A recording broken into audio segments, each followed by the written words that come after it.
One Pride. What's going on? It's your boy, T.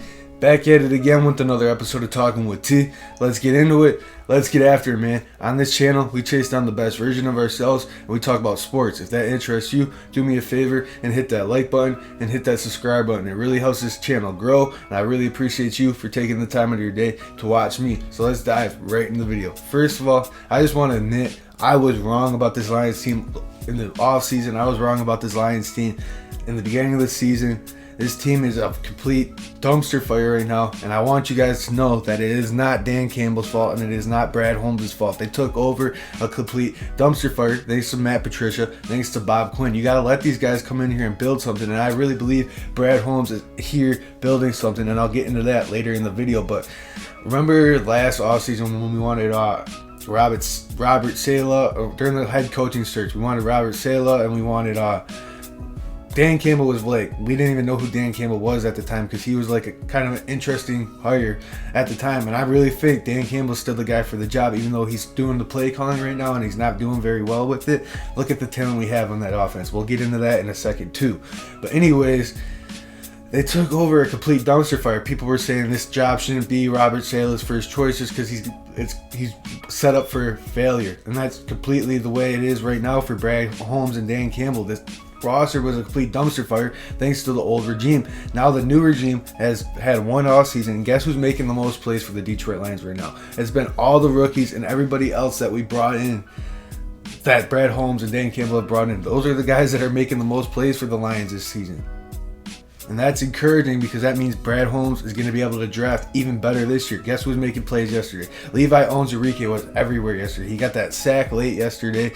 He blocked the field goal last week or the week before that. He's just been all over wreaking havoc like he said he was going to do when we drafted him. I remember listening to that interview. He said he just loves creating havoc in the backfield and just disrupting the other team's game plan. And he's been doing that. Lee McNeil was stuffing the run yesterday. He's been doing that all year. So our two defensive rookies that we took second and third round have been balling out for us, and that's an encouraging sign moving forward. And a lot of these another encouraging sign is our defense has been balling out with the lack of talent that we do have on that defense.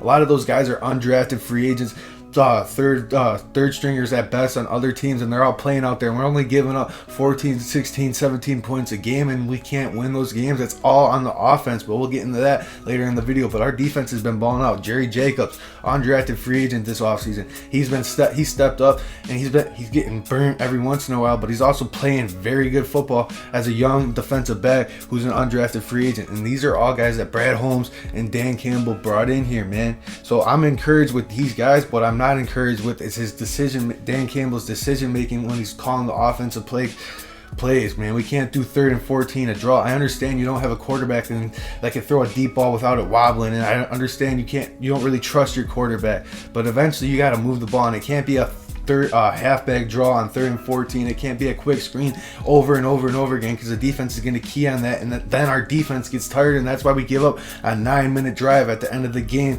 yesterday. Or however long, 13 play 9-minute drive yesterday for the Bears to ice that game, man. That can't happen because our offense can't get more than 2 first downs on a drive without being lucky. We don't have any wide receiver that could go stretch the field besides Josh Reynolds, and we saw what that did yesterday. Jared Goff was able to hit him on a bomb early in the game. Other than that, man, we don't have any other wide receiver that poses a threat. They're all double teaming on Hockenson and Swift, and then when Jamal Williams comes in, he does what he does every once in a while. It's just we have such a lack of talent right now, and we're in a lot of these ball games. Imagine what we can do when we do have talent that's gonna keep coming in with Brad Holmes being our GM. I'm still kind of questioning Dan Campbell right now. I know I was all about him in the beginning of the year, but right now he hasn't won a game. His play calling has been kind of atrocious, and it's just scary right now. But Brad Holmes is on the right track. I think Dan Campbell's still the right guy for the job, and I don't think you could fire these guys after one season because they took over a complete dumpster fire, and if you fire them, we're just starting over and over and over again. You got to let somebody start to build something here. We didn't let Jim Caldwell build anything because he couldn't manage a game. Now we got to let Dan Campbell come in here and build something up. Let him get his team in here. Let him get his quarterback in here. I'm really excited with this, that we're 2 games back. We're 2 games up on the Texans and Jaguars for the first pick. So even if we were to win a game later in the year, we still have that first pick, and we need Kayvon Thibodeaux. We do not reach on a quarterback right now there and take a quarterback. You take Kayvon Thibodeaux, and you can easily go get a linebacker, wide receiver with that Rams first pick, and then you go take your quarterback with the second pick. You got 3 picks in the top 33. You can get a quarterback with any of those picks, but it does not need to be with the first pick. You can either get Matt Corral, Malik Willis, all those guys at the end of the first round, or you can get them at the beginning of the first round, and that's your quarterback you can ride for the future. But other than that, man, it's not Dan Campbell, it's not Brad Holmes' fault right now. It's the complete dumpster fire that Matt Patricia and Bob Quinn built last year, and the guys that are making the plays for the Detroit Lions right now are all the guys that Brad Holmes brought in. So right now, it's not all bad in the One Pride organization. It's bad because we keep losing games, but eventually things are going to start flipping in our way because our guys that are in our leadership roles are building something, and you can see it because all the rookies are making plays.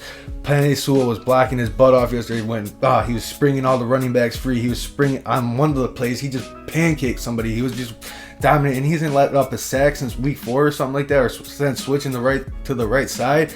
That guy's balling out. That's a pick by Brad Holmes. That's a pick by Dan Campbell.